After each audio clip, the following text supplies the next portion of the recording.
Hi, my name is Jessica Shaw. I'm a student at Kennesaw State University, and I'm recording this podcast for my senior seminar Interdisciplinary Studies project. 911, what is your emergency? I just got home from work, and my wife wasn't there, which is unusual. You had this beautiful blonde mom of two who all of a sudden had vanished. She is considered at risk due to the suspicious circumstances. I knew something was wrong. My first thing was somebody took her. And that begins the search for Sherry Papini. A woman from Long Island who disappeared. Why is it so difficult to find her? There's a lot of people that go missing that we never look for. Her case sparked a call to action to bring others home. I'm Joseph Petito. My beautiful daughter Gabby was killed by her boyfriend on a van life trip across country in a senseless act of domestic violence. When Gabby went missing, her story received a storm of media attention. Many called it missing white woman syndrome. Cases like those of Sherry Papini and Gabby Petito captured the national media and public attention for weeks. In fact, CNN mentioned Gabby Petito's case 346 times during a single week. But cases like this have also raised the question of how much consideration cases of missing white women get from the media compared to coverage of people of different ethnicities and backgrounds. Examples of these minorities include people of color, which incorporates Indigenous women. Surprisingly, there are numerous cases of missing and endangered Indigenous women in the United States. Between 2011 and 2020, 400 Indigenous women and girls went missing in the state of Wyoming, the same state where Gabby Petito disappeared. Yet, as we shall see, there was proportionately very little media coverage of these missing women.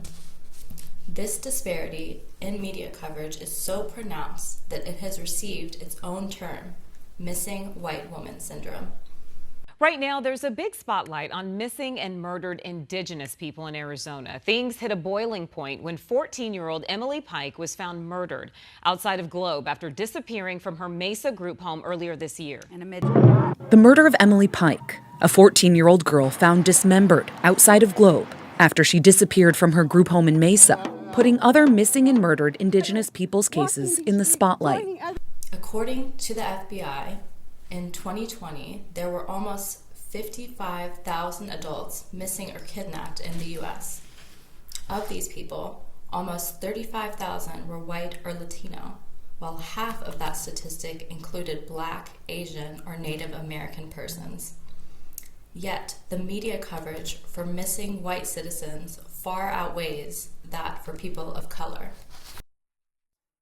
1/3 of white women who are missing will have media coverage, in contrast to less than 1/6 of missing Indigenous women. The National Crime Information Center reports that in 2016, there were 5,712 reports of missing American Indian and Alaska Native women and girls, though the U.S. Department of Justice's Federal Missing Persons database only logged 116 official cases.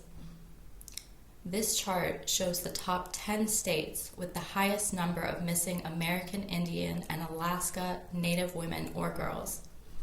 The state with the highest number happens to be New Mexico. New report is shedding light on missing or murdered Native American women, and there are 31 cases right here in Tucson. That report is from the Urban Indian Health Institute. It studied more than 5,000 cases of missing women. The report found 506 total cases of missing or murdered Indigenous women in 2017. More than 10% of those were right here in Arizona. And of those 54 cases, 31 of them in Tucson. The only cities in the country with more cases of missing or murdered Native American women are Seattle and Albuquerque, New Mexico. The report found the median age of the women to be just 29 years old. Across the United States, Indigenous people, women and girls in particular, are disproportionately affected by acts of violence. In the United States, 84% of American Indian and Alaskan Native and Indigenous women reported experiencing violent victimization at some point in their lifetime. Studies also show that Indigenous children are more likely to experience abuse and trauma than their non-Native counterparts. 56% of Indigenous people experienced sexual violence, while that same percentage faced physical violence from an intimate partner. Indigenous women are also 3 times more likely to experience sexual violence compared to white women. This makes one question why this issue has not been acknowledged publicly. Why is it that we are more likely to be raped and murdered than go to college? Why is it that our young girls are just trying to survive? And so there are alarm bells that are ringing.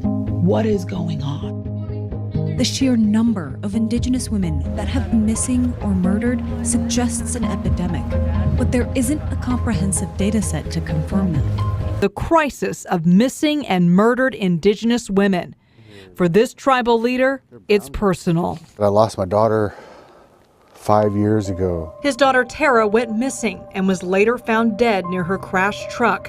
He says he'll never know the full story. We've been losing people all the time. Unsolved mysteries up here all the time. Selena Not Afraid's case is an example of what Native women face. Homicide is the 4th leading cause of death for those under 20. And the problems often continue even after death.